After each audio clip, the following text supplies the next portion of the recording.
Man ghosts his cheating wife and she loses her mind. Hello, True Story. Hopefully you and your viewers can accept me and just hear me out. Now, the title isn't exactly correct. I still knew where my ex-husband was located during the divorce process. But since the divorce has been finalized, he has disappeared off the face of the planet, and it's eating me alive. I'm really losing my mind. His brother told me that my ex-husband wants nothing to do with me, and I'm wasting my time trying to find him because he moved far, far away. I'm devastated. I figured even though he learned that my daughter isn't his, that he'd still want to be in her life. He has been for 8 years of her life. She does miss him, but she pretends as if it's not a big deal because she has another daddy, Frank. Frank is her actual biological father, but my daughter has always known him as her godfather. Many of you may judge me for what I've done, but I can prove that I did not intentionally deceive or want to harm my ex-husband. I truly thought that my ex-husband was the father of my daughter. Yes, we had a breakup during our engagement. It was a very short breakup.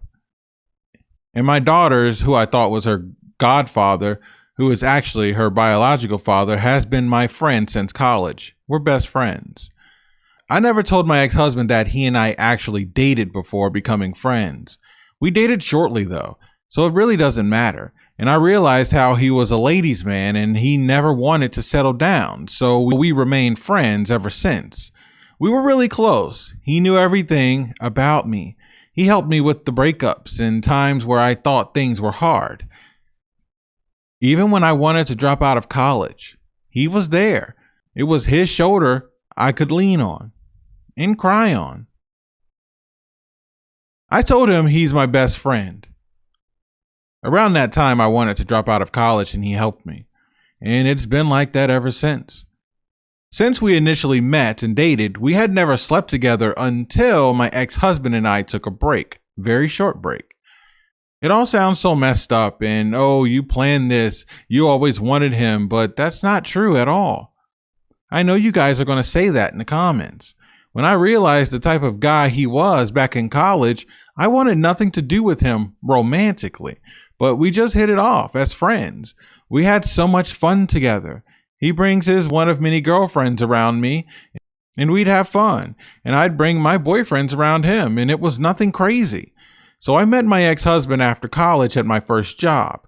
Actually, he worked there. He was my colleague and we flirted a little back and forth, just a bit. But we both felt weird about getting together. This job for me was more a job just to get my career started. I really never planned on staying there because of what they paid me. It actually wasn't my first choice. After a round of interviews with other jobs after college, I settled on this place, well, because they are the only ones who offered me anything. And it wasn't the type of money I was expecting after college, but I knew it was a foot in the door and I needed the experience, and it helped. And it helped working there for 1.5 years and applying to somewhere else. I got a significant salary increase at a new job. At this time, my ex-husband and I were just colleagues or just friends. We'd have lunch here and there sometimes, but with groups of us, not just him. And we'd text every once in a while, but nothing too crazy. I told him about the job offer I got with another company, and I told him the type of money I was offered. And he was shocked and said, "Oh, well, they're not paying you that here?" And I told him, absolutely not. The job I was at with my ex-husband when we were just colleagues, they were only paying me $44,000 a year. And I thought that was ridiculous. And according to my ex-husband, he said it was ridiculous. And he couldn't believe that they were only paying me what they were paying me. I know my worth. And my ex-husband, he even told me to go and ask our bosses if I could get a raise. So that's what I did. I had a meeting with 2 of my bosses and I let them know that I had a job offer from another company that was wanting to pay me $85,000 a year. And I was asking my company, could they match it? They flat out told me no, They offered me the opportunity to work hard for another year to fight for a management position that paid less than $85,000 a year. But then I told them others at this job with the same position make well over $44,000. In fact, they make $70,000 or more. One of them asked me to tell them who told me that, and I told him I will not be doing that. But I know others make far more than I make, and I don't think it's fair. At this point in the conversation, I was a bit uncomfortable. So were they. So I told them I was going to go ahead and take the position offered to me from another company. They didn't seem to care too much and said, okay, well, so today are you starting your 2 weeks? We need time to find someone to replace you. And we'd like for you to catch that person up on a project if we can get them in within a week. I told him, no, I'm leaving today because I wanted to take a little break before starting my new position.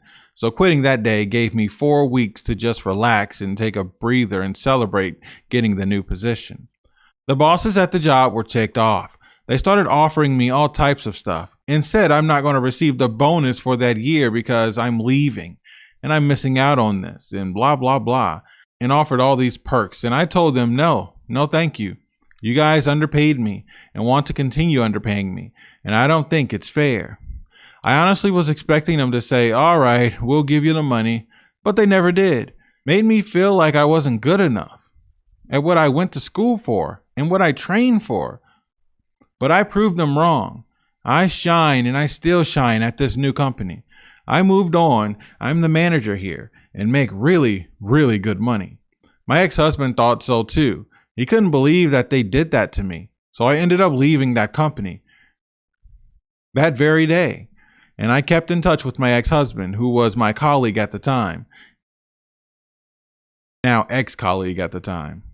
And we started to talk more every day, texting. He let me know how people in the office were ticked off that they had to pick up my work because I just left. And they said I was going to fail at wherever company I went to. These were the bosses talking like that also. I just bailed on them and didn't give them 2 weeks notice. They said they'll never be a good reference for me. That only pushed me to work harder at this new job. I wouldn't want to depend on that to be any type of reference for me. But yet, I'm still at this company today. And like I said, I'm a manager and I do very, very well for myself financially.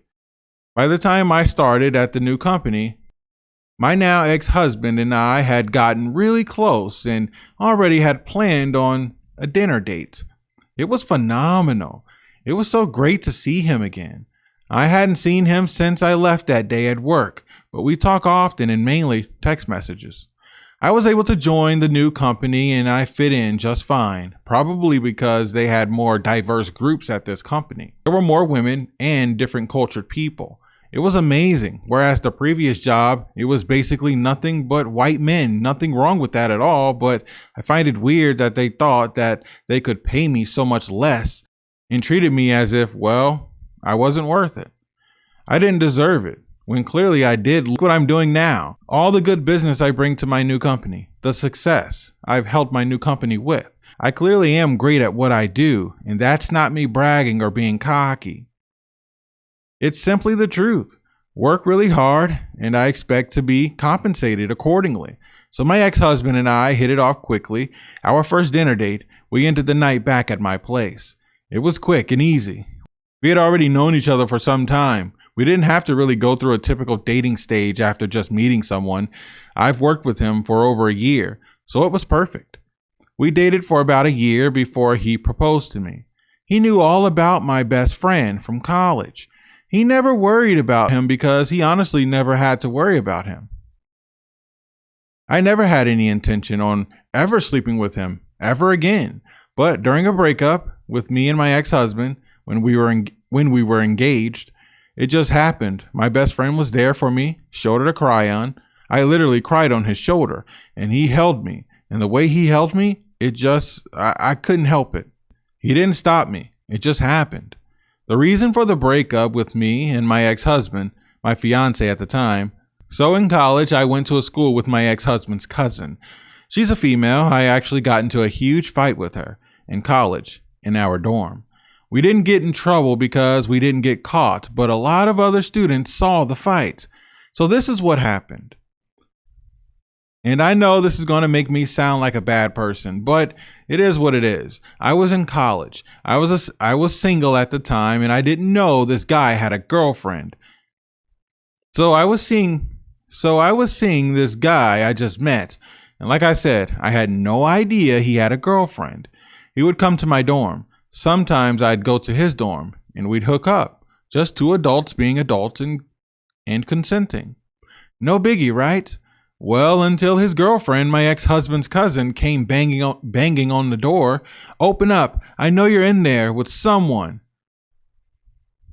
Susie told me, yada yada. This idiot jumps up and opens the door. She rushes inside, sees me in the bed, no clothes, and starts dragging me, hitting me. So I had no other choice but to defend myself. Somehow we end up in the hallway and people are coming out and yelling and screaming. Some people are trying to break it up and others are saying, don't break it up. Let them fight. I have no clothes on. And this girl does have clothes on. And we're fighting. And I can't say either of us got the best of the other fighter. We both gave each other some lumps and bruises, and we both were crying, and this douchebag is sitting there smiling, thinking it's just funny that two girls are fighting over him. I yelled at him to go grab my clothes or a towel or something. He throws a towel at me. I wrap myself up and I take off, running back to my dorm room. It was pretty embarrassing, so of course, throughout school, I would see this girl and she ended up back with that guy, which is funny, but I'd see her, but I never spoke to her until my ex-husband, who was my fiance at the time, took me to his family reunion. And guess who's there?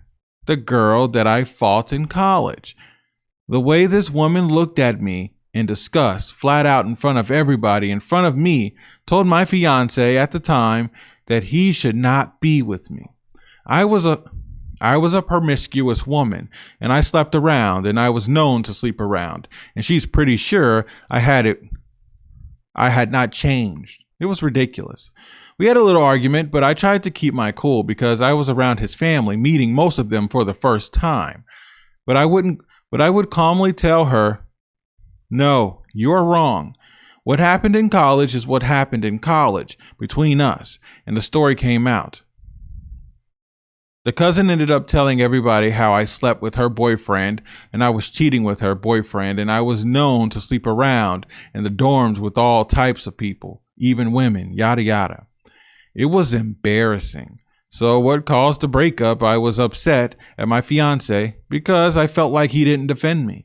I felt like he allowed her to humiliate me, and I was really embarrassed. And when we got home, I told him I think we should take a break because I don't know if I want to do this anymore. Why would I want to marry into a family that hates me and thinks that I'm a promiscuous woman? I didn't like the way my fiance just said okay and just left. Yes, I want him to give me what I wanted, but he didn't even try to fight, so that ticked me off even more. So I called my best friend. He came over, we had wine, and I cried, telling him how I loved my fiance, and it happened. And no, we didn't use protection. Immediately after that, I felt so guilty that following morning. I begged my fiance to come over. I told him I needed him, and I never wanted to lose him. He came, and we did the do all morning. I wasn't even thinking. I didn't think, well, I just slept with someone else, and now I'm sleeping with my fiance. I just wanted my fiance, and I just never wanted him to leave me ever again. So there was no way in this world I was going to tell him that I slept with my best friend. Why would I do that? I go to the doctor. I went to see the gynecologist, and eventually I discovered that I'm pregnant. I couldn't believe it. I was sure that it was my ex-husband's. I just knew it. It didn't even cross my mind that it could be my best friend's. There's just no way. Well, I was devastated. I even talked to my girlfriend about it, and I assured her because she knew that I slept with my best friend at the same time. I assured her like I knew it was my ex-husband's. It just made complete sense. I still sometimes wonder if the DNA test was wrong. My daughter even looks like my ex-husband. Something has to be wrong, and I'd still love to do another test, but the problem is I can't find my ex. He's completely disappeared. So my ex-husband and I got back together at that time, and things were great. We were happy, no arguing, no complaining. And he shut his cousin down for me and the rest of the family that looked at me differently. He didn't cut them off completely, but he let them know that this is going to be my wife, and she will be respected. And they all listened to him. Wasn't until his silly cousin started her crap again, always whispering about how our daughter didn't look anything like anyone else in the family. On my ex-husband's side of the family. It was so annoying. Even though most people calmed down, and she had even calmed down for a while, the older my daughter got, the more she would accuse me of cheating on my ex-husband and getting pregnant by some other man and pending the baby on her cousin. I mean, clearly she was right, but still, why break up a happy home like that? Why take my daughter's father away? The father that she's always known. What if something happened to my best friend? And now my daughter would not have a father. How could you live with yourself? Some people are just completely inconsiderate. So without my permission, my ex-husband got my daughter DNA tested. I had no idea. I hate that he put my daughter through this. I still don't forgive him for that, even though I want him back and I do love him. I'll never forgive him for going behind my back and doing this. The way I found out, I was presented with divorce papers in an envelope along with DNA tests. I come home and my husband's things are gone. All of his clothes and some of his items gone. I called and could not get a response. The only person I ever seemed to get a response from is his brother. I cursed his brother out, told him that my ex-husband was a coward for leaving his daughter, leaving his family. What man does that? Throughout the divorce process, of course, I did see him, and our lawyers would be between us. He'd never speak to me. It drove me nuts. I could not talk to him at all, but in a way, it felt good to see him. But after the divorce was finalized, he was gone, just disappeared, just like that. I couldn't call him. I couldn't reach him. I honestly don't believe he even still lives here. According to his brother, I almost got it out of him. He's far, far away. My ex-husband actually makes money online, so he technically can live wherever he wants. When he used to go to the shop every once in a while when he lived here to make sure things were running smoothly, but like I'd always told him, just hire someone to do that, and you don't have to do anything. I think that's what he did. His brother hinted and said something like, well, if you want to find him, you're going to have to swim across the ocean. They're just being idiots to me and being insensitive. They don't care. My daughter is not suffering, but what if she was? No one even checked in on her. They all just stopped being her aunt and uncle. Who does this? True story. I hope you find my story useful and understand that all of us aren't just evil creatures like you guys act as if we are. Mistakes happen. I made a freaking mistake, but my ex-husband was asking me to marry him through thick and thin. We're supposed to get through that.